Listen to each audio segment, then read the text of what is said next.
Aloha. This is part Endgame of my very exciting Let's Play of Fire Emblem Mancho no Nazo, aka Fire Emblem Mystery Crest, aka Fire Emblem 3, Book 1 on Nintendo Switch Online, in Japanese, Ironman, 100% houses visited. We've finally made it to the end, and this time Medius is not messing around. The enemies here are ridiculously strong, and our army is severely weakened because we can't use mounts. It's a really interesting design decision to make the last map of the game one where half of, or more than half of your army is forced to not only be weakened, they just look funny when they're not on their mounts.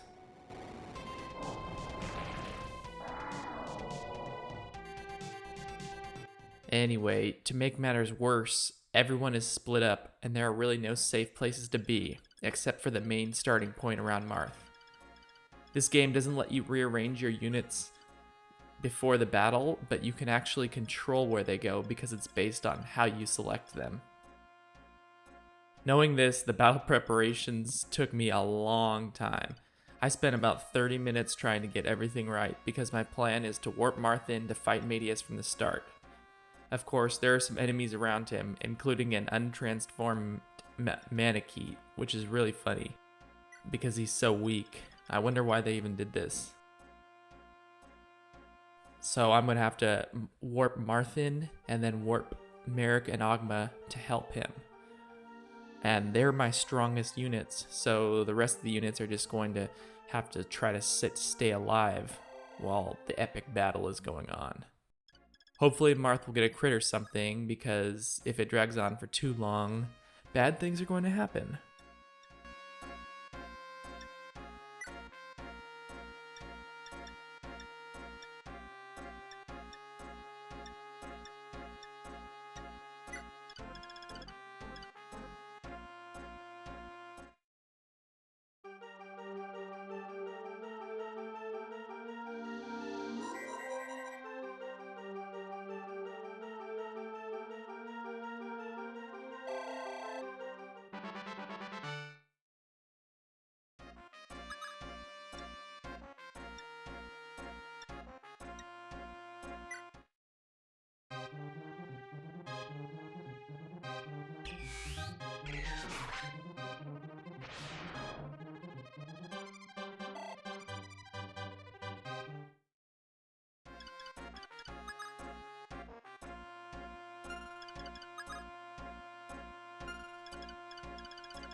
To help Marth fight, I overestimated Ogma and Merrick.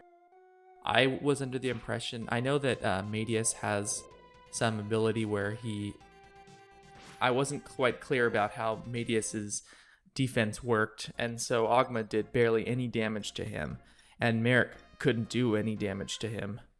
So I wasted turns attacking him with them, and then he counterattacked them because they would do so little damage back to him, when I should have just had Marth be the only one in his range, so Marth would get all those counterattacks which he needed. Of course, it would have really helped if Marth had gotten a crit, but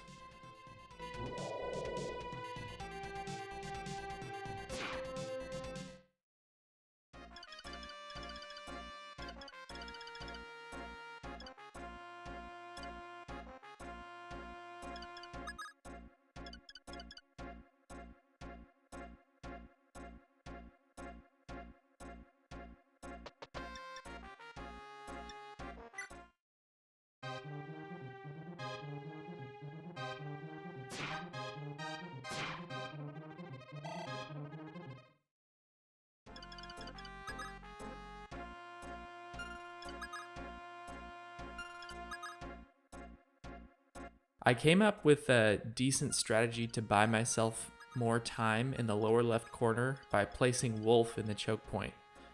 Because a druid was the closest enemy, he had to get in close to attack Wolf without any counterattack. And this prevented the swarms of other strong enemies from getting to him and his slow friends, because they would all be killed if I didn't do this. So I just have to keep healing Wolf, and we should be okay there. I did a similar thing with Kane on the right side of the map. He blocked the general because there was no way he was ever going to kill that guy, and he just kept taking the hits and I could heal him. And then I'm able to fortify with Wendell and the other healers most of the turns, so it keeps everybody healed. Unfortunately, I didn't have a really good plan in place for the top left corner. Zane transformed into Minerva, but that didn't help his pathetic HP, unfortunately.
With Marth failing to get a crit against Medius, the battle dragged on for too long and Zane met his end. This is actually my first death this run, which is way worse because I almost made it to the end with 0 deaths.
Shortly after Zane dies, Marth is finally able to put Medius down. Apparently, once you do this, all the enemies stop moving or attacking or doing anything, although they will counterattack if you attack them. So the throne is ours for the taking. The battle is finally over. Unless Falchion gets stolen again and someone tries to revive Medius or something, but that's not going to happen. Also, thanks for nothing, Godo. We really could have used his help here. Apparently he had more important things to do than help us save the world. I am disappointed, sir. And that's book 1 of Fire Emblem 3 down. It's time for the ending. I have to say, overall I really enjoyed this take on FE1. You really notice the improvements they made if you played this game right after it. It would be amazing to see this game officially localized, and I think there's actually a chance of that happening since they translated FE1. Though personally, I'd rather see official localizations of Fire Emblem 5 Thracia 776, or Fire Emblem 6 Binding Blade, or Fire Emblem 12 New Mystery of the Emblem first. I'd like to see those localized. That would be amazing. But I'm happy if they do it for any of them, to be honest. The MVPs of this run were Marth, of course. He turned out great, and I gave him every stat booster along the way, so he really stayed great. And let's not forget Ogma, Merrick, and Sita. They all did amazing. Sita was even good indoors. But honorable mentions go to Minerva and Barst. They were great for the most part, all the run. My biggest disappointments had to be Kane, Abel, and Hardin, because they were just not that great throughout the run. They were useful, of course, but indoors they were kind of a liability, and the last map they could not really help at all. And I'm also disappointed in Zane, who ruined my perfect run. If only his transformation got him the HP of the person he copied, he might have survived. But I guess that could also be Minerva's fault for not being faster and stronger, because then they could have killed that hero that killed him. But since Zane died here in book 1, I won't be using him in book 2. That will be my punishment. And it's an actual punishment because I do like using Zane. Well, I hope you enjoyed. We're going to do book 2 next. I'm really looking forward to this. See you next time.